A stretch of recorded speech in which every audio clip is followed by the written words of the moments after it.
The Tiger Mouse has got released within World of Tanks console Modern Armor, and so today, what's the point in playing it?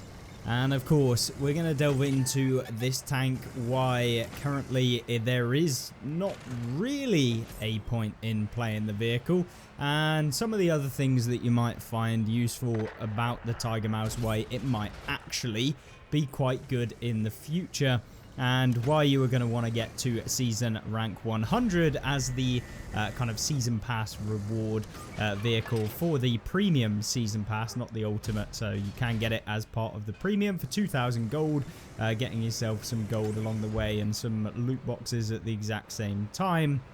But the Tiger Mouse, of course, this is a tier 9 German heavy vehicle that is predominantly a super heavy. Think of the Maus, obviously, by the name, but with a rear mounted turret that isn't quite as good as you might hope for a super heavy. It seems like pretty much all super heavies have the same kind of response, whereby for a super heavy you would be expecting to block damage from a lot of the vehicles, but that is just simply not really the case with the Tiger Mouse. Now, the turret of this thing is relatively strong as long as you keep it frontal towards the enemy, and by strong I mean in some areas it has 300mm of armor on kind of the cheeks of the vehicle, going all the way down to about 200mm. Has a cupola, but it's very small and relatively hard to hit, with 185mm of armor on it as well. But of course, all of this is predominantly flat, and depending on the region at which you're actually fighting the Tiger Mouse, if it's looking down a hill, you'll always have a flat part to shoot, because it is a rounded turret similar to the Maus, of course. So if it's using its gun depression, which it gets 7 degrees, which is not bad for a kind of chunky super heavy like this, but because it's rear mounted, cannot be as useful as if it was frontally mounted. But at the same time, the tank's quite tall, so it allows you to essentially use positions that you wouldn't normally have in a super heavy if it's kind of smaller. But you know, that thing is very situational and isn't going to be available for a lot of people throughout the entire game, so it's less of an impact, I think, for the majority of players.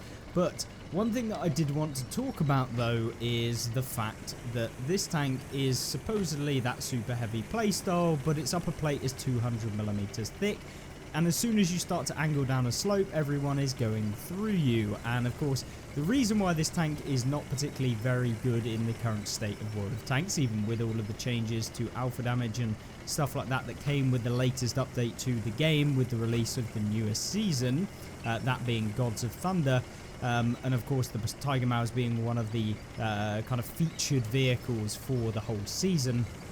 The Tiger Mouse is affected by the typical heavy playstyle being just generally bad in the current state of World of Tanks console because of all of the high alpha TDs.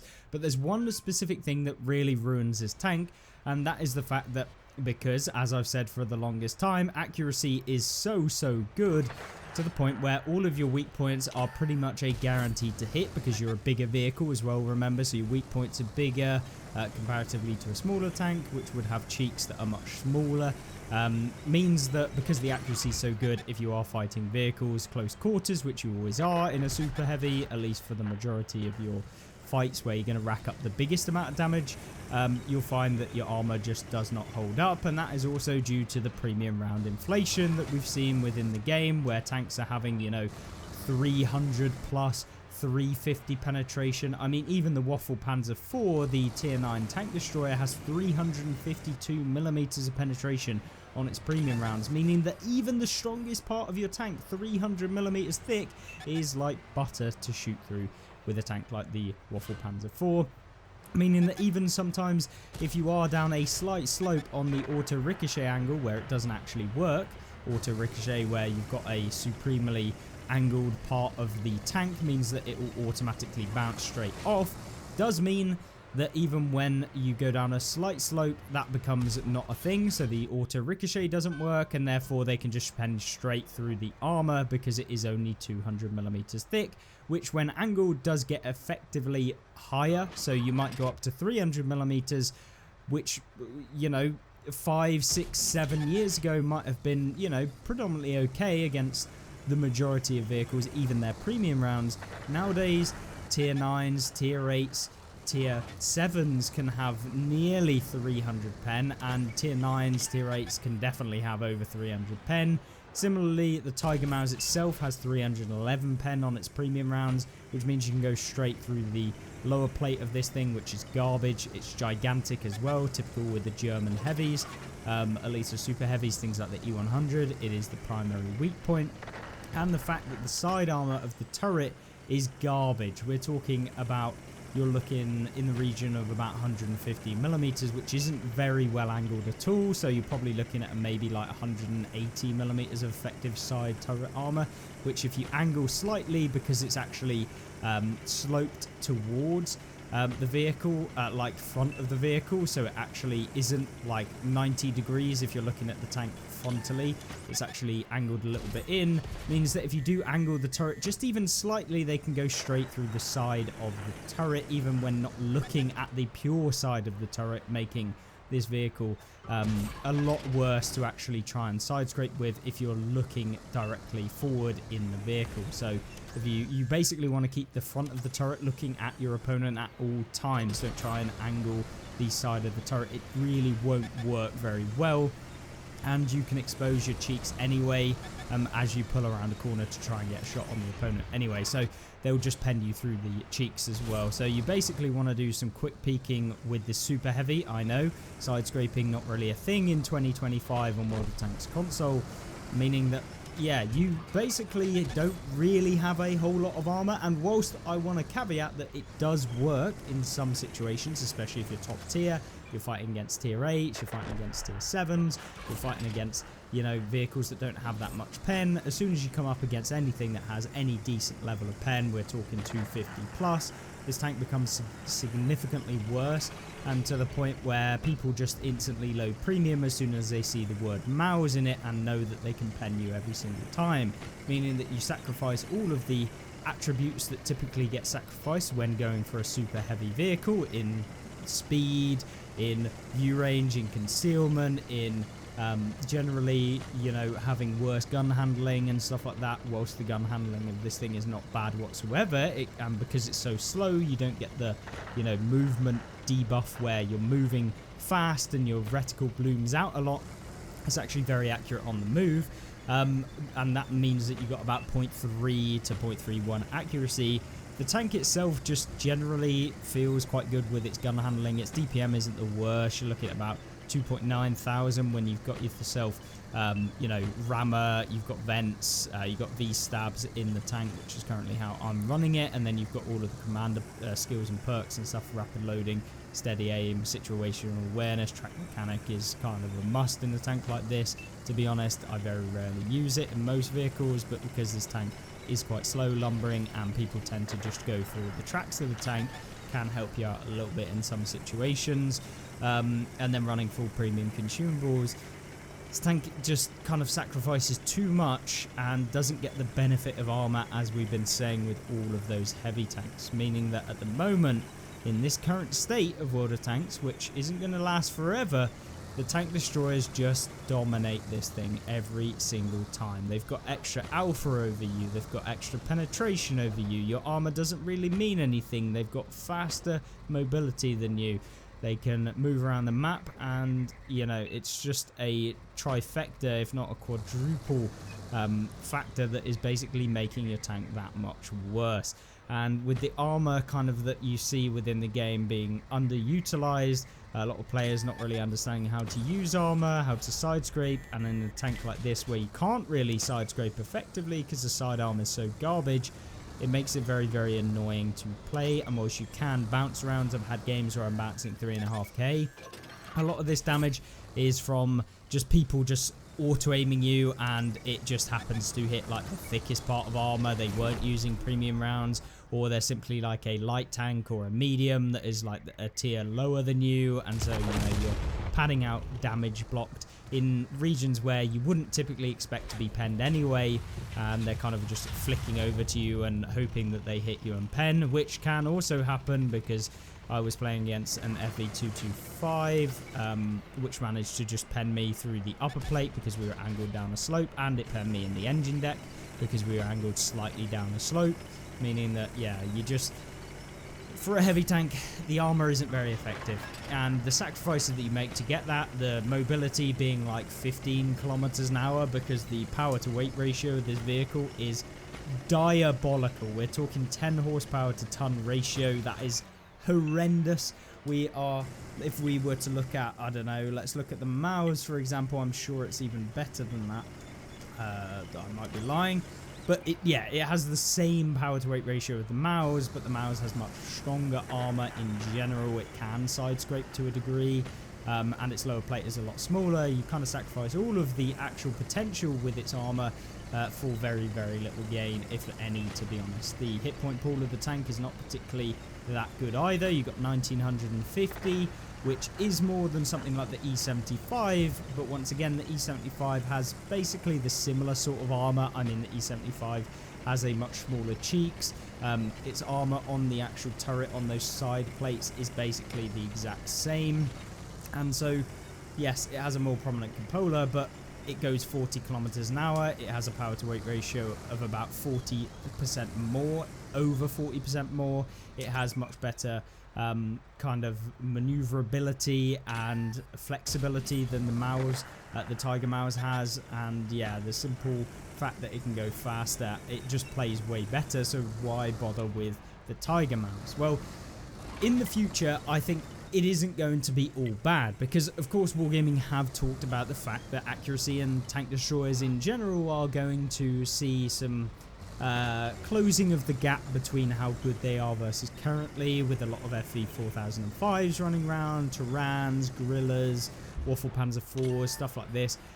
We see a lot of snapshotting on people with ridiculous pen, 390 pen, E4s, that sort of range, where the high tier tank destroyers are just able to not even have to aim whatsoever against your tank, being able to hit you and pen you every single time. The accuracy nerfs that we hopefully will see towards the end of the year, there's no scheduled timeline and it's not guaranteed that we'll see this, but I am hopeful that this tank will become a vehicle that I would suggest potentially trying out. I've really enjoyed it on World of Tanks PC.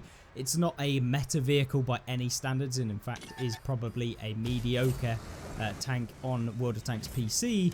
On console, it is definitely a very niche vehicle that only really works when you are top tier and in a game where there's not just every single tank is tier 9, which is kind of frustrating, especially when you are trying to, you know, try these different tanks out, go a bit out of the typical range of what is meta, you know, the fast vehicles with high penetration, high damage and good accuracy, as well as having maybe a strong turret.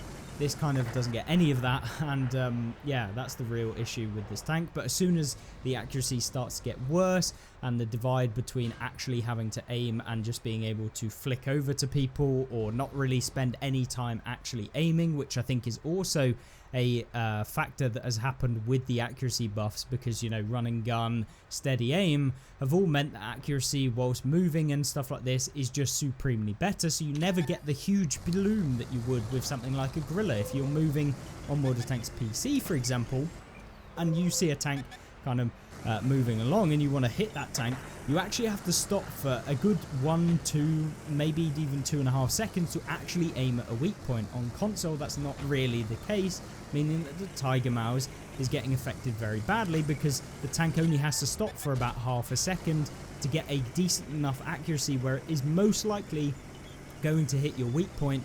And so you don't get the reaction time, you don't get that movement into cover, you don't get a chance to actually angle or try and make your armor as effective as possible against the target that you're fighting, because the accuracy is so good. With these changes being implemented into the game, you as the player of a super heavy should not really see too much of a difference, because your accuracy is already quite good because you're driving so slow. versus these faster tank destroyers that have 850, 1000, 1150, you know, 1450 or plus damage in each one of their shells, which can basically take away 70% of your hit points in one shell, or maybe even only half depending on what tank destroyer it is, or even heavy tanks playing against you with, you know, autoloaders or whatever that can remove all your health.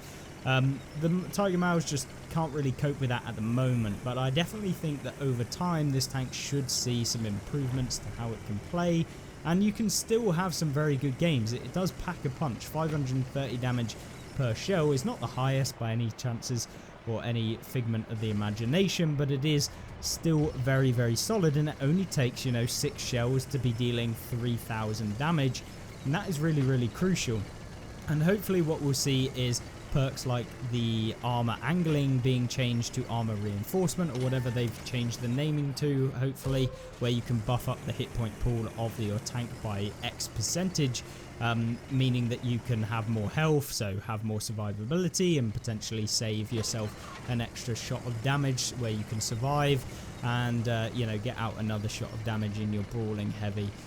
So this tank, I think, has the potential. It definitely does on PC. It works quite well in terms of its armor to a degree. It's still not very good in terms of its armor. It's not the most effective, but it has a different playstyle to what you typically see with these super heavy vehicles, whereby rear mounted and stuff, which has a bit of nuance to it. Its cupola isn't massive, so if you can use the armor correctly, working it and using those corners, yeah, and the accuracy of the enemy team isn't just ridiculous where everyone has 0.3. You can bounce quite a few shots. You can actually see opponents miss you and not just automatically pen you. So that makes the tank way, way better. And it makes your ability to actually deal with people a lot easier. It prolongs engagements, which lends itself towards a more brawlery playstyle like the Tiger Mouse. So I think in the future, at the end of the year, maybe you'll be dusting this thing off if you did complete the season, to actually play the tank properly with the changes that are hopefully coming to the game, and I should hopefully see those. I think it would be a very, very good change for the health of the game and being able to open up different tanks playstyles that this one just can't really do at the moment. So whilst I didn't want to make this a rant, I wanted to give you the honest truth about the new premium that has entered into the game, being the Tiger Mouse, a tier 9 super heavy that isn't really a super heavy and more like a normal paper mache big tank that can't do any damage and can't move. It will do in the future, hopefully. So with that being said, if you've got your thoughts on the Tiger Mouse, by no means am I saying that this is the garbage worst tank in the game and that it can't have good games. It certainly can. It's just very far and few between, and it really relies on you not meeting, you know, those super high penetration vehicles that just go straight through you and with higher alpha damage than you, and they can just poke you, pen you, and because you're quite slow, you might have the opportunity to actually turn around and get a shot into them before they do into you.